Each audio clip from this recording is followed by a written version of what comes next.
Florida braces for Dorian, likely to bring life-threatening surf.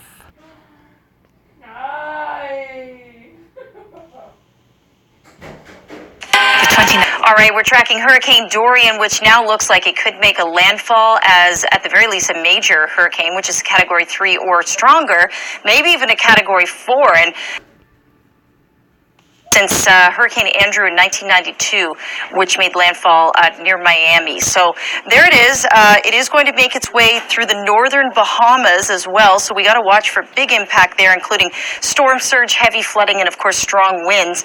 The other big story here is if this thing stalls, and it could, because what we're watching for is an area of high pressure. It's known as the Bermuda High, to steer the storm into Florida. But if that kind of that steering flow weakens, it could actually stall over Florida and maybe even go right up the center of the peninsula. I'll show you that in a second. That'd be worst case scenario. But we've got, upwards to 500 to 800 millimeters of rain possible just north of Miami if some of these models are right.